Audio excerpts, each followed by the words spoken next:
हाँ तो दोस्तों यहाँ पे रेलटेल कॉरपोरेशन ऑफ इंडिया के Q4 के रिजल्ट के बारे में हम इस वीडियो में बात करेंगे और जानेंगे कि अब आपको इसके अंदर इन्वेस्टमेंट करना चाहिए या नहीं। तो चलिए शुरू करते हैं। तो देखिए सबसे पहले अगर हम रेवेन्यू की बात करें तो पिछले क्वार्टर के कंपैरिजन में टोटल रेवेन्यू यहाँ पे 4% बढ़कर 429 करोड़ का यहाँ पे कंपनी का टोटल रेवेन्यू इस क्वार्टर में रहा है। लेकिन देखिए दोस्तों यहाँ पे रेवेन्यू बढ़ा है लेकिन जो प्रॉफिटेबिलिटी है वो यहाँ पे 60% क्वार्टरली बेसिस पर गिरकर 27 करोड़ का यहाँ पे कंपनी का टोटल नेट प्रॉफिट निकल कर आया है। देखिए पिछले क्वार्टर में कंपनी को 69 करोड़ का प्रॉफिट हुआ था और अभी 27 करोड़ का यहाँ पर प्रॉफिट हुआ है। तो देखिए इसका रीजन क्या है, ये प्रॉफिट जो कंपनी का गिरा है इसका रीजन क्या है? इसका रीजन ये है कि जो कंपनी के एक्सपेंसेस है वो यहाँ पे बढ़ते हुए नजर आए हैं, जिसकी वजह से यहाँ पे प्रॉफिटेबिलिटी क्वार्टरली बेसिस पर हमको गिरती हुई नजर आ रही है। लेकिन देखिए जब तक रेवेन्यू कंपनी का बढ़ रहा है जब तक मेरे ख्याल से इसे नेगेटिव वे में नहीं लेना चाहिए।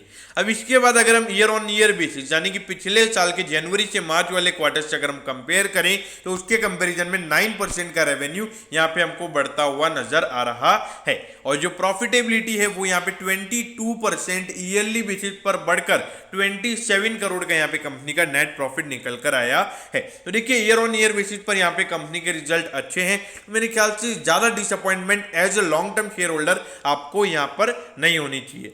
अब इसके बाद अगर हम डिविडेंड की बात करें तो 1.2 रुपीज का डिविडेंड यहाँ पे कंपनी ने अनाउंस किया है, यानी कि अगर आपके पास 100 शेयर्स हैं तो आपको यहाँ पे 120 रुपीज का डिविडेंड मिलेगा। अब ये देखिए 4735 करोड़ का इसका मार्केट कैप है। डिविडेंड यील्ड आपको यहाँ पे जीरो नजर आ रहा होगा, लेकिन देखिए पिछले क्वार्टर में भी कंपनी ने 1 रुपये का डिविडेंड दिया था, अभी भी 1.2 रुपीज का दिया है, यानी कि 2.2 रुपीज का डिविडेंड पूरे फाइनेंशियल ईयर का हो गया। तो यानी कि अगर आप देखोगे अराउंड 1.5% का डिविडेंड यील्ड यहाँ पे कंपनी का निकल कर आता है। अगर हम प्राइस टू अर्निंग रेशियो की बात करें तो अराउंड 4.44 रुपीज का यहाँ पे कंपनी का अर्निंग पर शेयर है। जो अभी जो कंपनी के शेयर का प्राइस है तो उसके हिसाब से अगर आप देखोगे तो अराउंड ये रेशियो 35 से 40 का कंपनी का प्राइस टू अर्निंग रेशियो निकल कर आता है।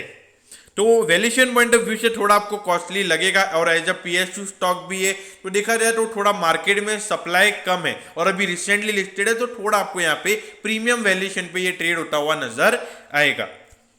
अब ये देखिए अगर आप देखोगे तो पिछले 4 साल से लगातार कंसिस्टेंटली कंपनी का रेवेन्यू बढ़ रहा है, लेकिन अगर आप देखोगे ज्यादा ग्रोथ देखने को नहीं मिल रही है। सिर्फ 10% यहाँ पे ईयर ऑन ईयर बेसिस पर रेलटेल ग्रोथ दिखाता हुआ नजर आ रहा है। और अगर हम प्रॉफिटेबिलिटी की बात करें तो 17 के बाद 18 में प्रॉफिटेबिलिटी बढ़ी, 19 में प्रॉफिटेबिलिटी फिर से गिर गई और वहां पे कांस्टेंट वहां पे कंपनी की प्रॉफिटेबिलिटी हो गई। तो यहाँ पे अगर आप देखोगे तो ज्यादा यहाँ पे देखें तो एक्सपोनेंशियल ग्रोथ यहाँ पर हमको देखने को नहीं मिल रही है।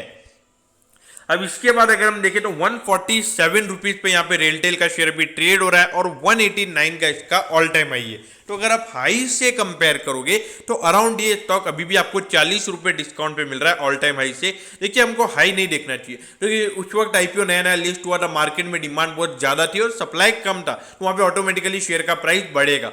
लेकिन अगर हम रेलटेल कॉर्पोरेशन ऑफ इंडिया की अगर हम बात करें तो देखिए ज्यादा ग्रोथ यहाँ पे देखने को नहीं मिल रही है और ऐसा लगता है कि आने वाले कुछ टाइम बाद ये एक डिविडेंड स्टॉक बन सकता है। तो यहाँ पे जो कंजर्वेटिव इन्वेस्टर है जिनको 4 से 5% का डिविडेंड चाहिए और उसके अलावा अगर आपको 5 से 6% का हर साल कैपिटल एप्रिसिएशन चाहिए तो मेरे ख्याल से डेफिनेटली रेलटेल यहाँ पे आपके लिए एक बेहतरीन स्टॉक रहेगा।